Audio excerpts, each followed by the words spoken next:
Hola, en este video vamos a empezar el tema de conjuntos y probabilidad. Como es el primer video sobre este tema, comenzaremos con la teoría básica de conjuntos. Entonces, para comenzar voy a definir lo que es un conjunto. Un conjunto es simplemente una colección de objetos. Los objetos se denominan elementos del conjunto. Entonces, hay algunos conjuntos que se utilizan tanto que ya tienen sus propios símbolos. Por ejemplo, el n, que es el conjunto de números naturales, 0, 1, 2, 3 y así de 1 a 1 infinitamente. O z, que es el conjunto de números enteros. Están los naturales y también sus opuestos, menos 1, menos 2, menos 3, los negativos. Si yo tengo z con un más arriba, significa que son los enteros, pero positivos. Es decir, 1, 2, 3, 4 y así seguimos indefinidamente.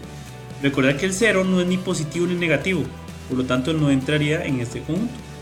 Si hubiera un menos acá, sería el conjunto de los enteros negativos. También tenemos Q, que es el conjunto de números racionales, que eran todos aquellos que se podían ver como fracciones. O tenemos R, que es el conjunto de los números reales. Esos son conocidos. Sin embargo, siempre podemos definir nuevos conjuntos de distintas maneras. Uno es explícitamente o por extensión. Recordemos que un conjunto se denota con una letra mayúscula. Entonces puedo definir en este caso que el conjunto A está compuesto por los elementos 1, 2, 3, 4, 5.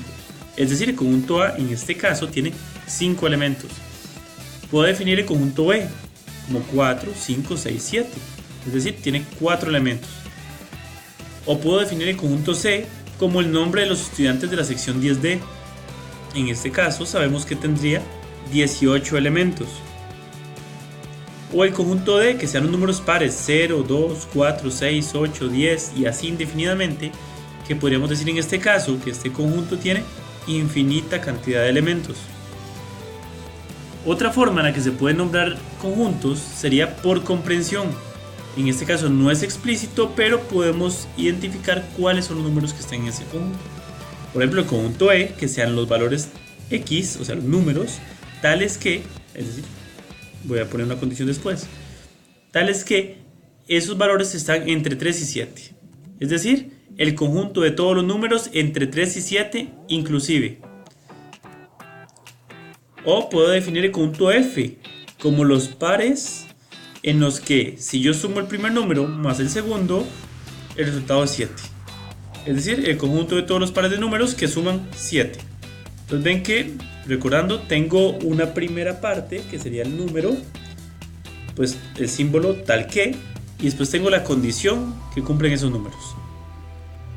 Otro conjunto podría ser el conjunto G, que sea los P, o sea los números P, tales que P es un número primo y es múltiplo de 10. Entonces ven que P es el número y después aquí viene la condición. En este caso dice que es el conjunto de los números primos que son múltiplos de 10. Otros ejemplos serían, por ejemplo, el conjunto H, que sean los X, tales que X es un cuadrado menor que 50. El conjunto de todos los números cuadrados menores que 50. O el conjunto Y, que serían los X, tales que esos X son menores o iguales que 200. Voy a definir aquí algunos otros conjuntos. Nada más analicémoslos un poquito. Dice, es importante notar que algunas veces los conjuntos deben ser expresados de forma más precisa. ¿Qué significa esto? Bueno, por ejemplo, en los casos E y F que hemos mencionado hace un ratito, yo decía que en el E, que eran los X tales que esos números están entre 3 y 7 inclusive. Es decir, si ese valor de X fuera entero, el conjunto E tendría 5 elementos, el 3, 4, 5, 6 y 7. Pero ¿qué pasa si X es un número real más bien? Serían los números entre 3 y 7, pero incluyendo decimales, incluyendo raíces, tendría infinitos elementos. Por eso es importante en algunas ocasiones definir bien a qué conjunto pertenecen esos números para no contar con ambigüedades. El conjunto F pasa lo mismo, serían los pares que suman 7. Bueno, en caso de que X y Y sean enteros positivos, tendríamos que los pares son 1 y 6, que suma 7, 2 y 5, suma 7, 3 y 4, 4 y 3, 5 y 2, 6 y 1. Ven que todos estos suman 7. En este caso, tendría 6 elementos este conjunto. Pero ¿qué pasa si x y y son enteros. O sea, yo podría decir menos 12 y 19. O podría decir menos 7 y 14. Y así podría encontrar infinitas combinaciones. Y si x y y son reales, bueno, también podríamos encontrar infinitas combinaciones, como 6,9 y 0,1. Entonces, es importante definir a qué conjunto pertenecen esos números. H dice, x tal que x es un número cuadrado menor que 50. En este caso dice que está bien definido, pues todos los cuadrados son enteros positivos. Entonces no hace falta decir que es un entero positivo, porque siempre los cuadrados van a ser enteros positivos. ¿Qué es un cuadrado? Bueno, es el resultado de un número elevado al cuadrado. Por ejemplo, el 1, que viene de elevar 1 a la 2. El 4, que viene de elevar 2 a la 2. El 9, que es 3 a la 2. 16, que es 4 a la 2. Y así sucesivamente hasta el 7 a la 2, que es 49. Ya después de ahí sería mayor de 50. O por ejemplo el G. Dice los P tal que P es un número primo y es múltiplo de 10. Está bien definido, pues todos los primos son enteros. Ya por definición un primo es entero. Al igual que los múltiplos de 10 siempre van a ser enteros. Entonces no hace falta especificar que sean enteros.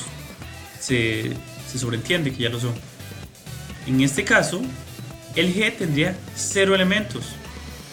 Pues de todos los primos, ninguno es múltiplo de 10. Es que ya si fuera múltiplo de 10 no sería primo. Recordemos que los primos son como el 2, 3, 5, 7, 11, 13, 17, 19. Todos aquellos números que son divisibles solo entre uno y el mismo. Entonces, en este caso podemos decir que G tiene 0 elementos. Vamos a ver otra cosa que se llama el número de elementos de un conjunto finito. Así es como se denota. N de el conjunto que yo vaya a analizar. En este caso tengo que el conjunto A es 1, 2, 3, 4, 5.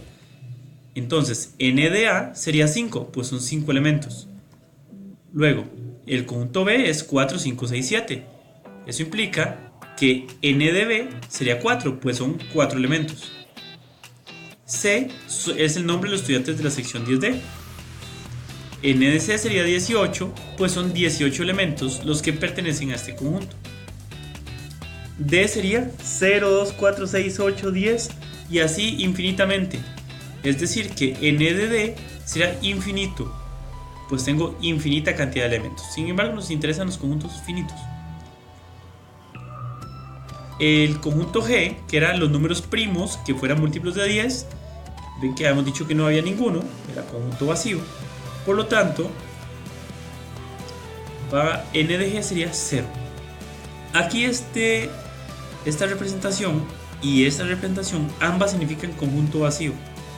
Por aparte son conjunto vacío. Se puede utilizar cualquiera. Sin embargo, la más utilizada es esta notación. Es como un círculo con una línea transversal. Dice, escriba los siguientes conjuntos utilizando notación por comprensión. Por ejemplo, el conjunto R, que son 1, 2, 3, 4, 5, 6, 7, 8. Por comprensión lo podemos escribir como los X, o sea, los valores de X, tales que esos valores están entre 1 y 8, incluyendo el 1 e incluyendo el 8. Incluyéndolo porque ve que tiene esta rayita abajo, que significa igual. Aquí esto se leería 1 menor o igual que X menor o igual que 8. Es decir, los números que están entre 1 y 8, incluyendo esos sectores. Aquí le ponemos que X pertenece a Z, porque si no se lo pusiéramos, se podría entender que el 7,5 sirve o el 4,3 sirve. Entonces siempre hay que definir, en caso de que no se sobreentienda, a qué conjunto pertenecen esos números. Otra forma válida era los X que están entre 0 y 8, pero sin contar el 0. Claro, como aquí decimos que son enteros, entonces el primer número sería el 1. Luego el 2, 3, 4, 5, 6, 7 y 8. Otra forma pudo haber sido del 1 al 9, incluyendo el 1, pero no incluyendo el 9. Claro, como son enteros, el número más grande sería 8. Y otra forma sería del 0 al 9, pero sin incluir el 0 y sin incluir el 9. Siempre poniendo que X pertenece a Z. Tengo otro conjunto acá que son múltiplos de 3. Ven que es 3, 6, 9, 12, 15, 18, 21. Una forma es los x tales que 3 menor o igual que x menor o igual que 21, siempre y cuando x sea un múltiplo de 3. Ven que estamos diciendo que van desde el 3 hasta el 21, pero debemos poner que x es múltiplo de 3 para que sirva, porque si no lo ponemos, estaremos diciendo que el 4 serviría, o el 5, o el 8, o el 11, o el 4,3. Siempre es importante definir a qué conjunto pertenece. Otra forma es los números que tienen la forma 3 por x, donde x está entre 1 y 7. Es decir, cuando x vale 1 sería 3 por 1, que es 3. Cuando x vale 2 sería 3 por 2, que es 6. Y así hasta que x valga 7. 3 por 7 es 21, es extremo largo. Y una última forma, que es la que más se utiliza en el IB, esta es la que vamos a utilizar, es los valores de x tales que x es igual a 3y. Es decir, que x es igual a 3 por un número, donde y va de 1 a 7. Y pertenece a z. ¿Ven que es muy similar al anterior que mencioné? Solo que aquí le ponen esto como agregado. Pongo 3y porque los números van de 3 en 3. Otro ejemplo para que quede bien claro. Aquí van de 2 en 2, por eso pongo los x tales que x es igual a 2 por y. Y ven que esos y irían de 1 a 8. ¿Por qué de 1 a 8? Bueno, pues podemos probarlo. 2 por 1 me da el primer número. Ahora, 2 por ¿cuánto me daría el último número? Bueno, 2 por 8. 2 por 8 da 16. Un ejemplo más sería este, aquí va de 5 en 5. Entonces digo que serían los x tales que x es igual a 5y. Ven que pongo 5 porque van de 5 en 5.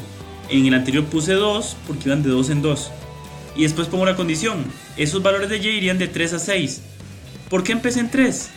Porque 5 por 3 me da 15. ¿Por qué terminé en 6? Porque 5 por 6 me da 30. Bueno, algunos ejemplos de este video fueron tomados de este libro. Entonces aquí pongo la bibliografía.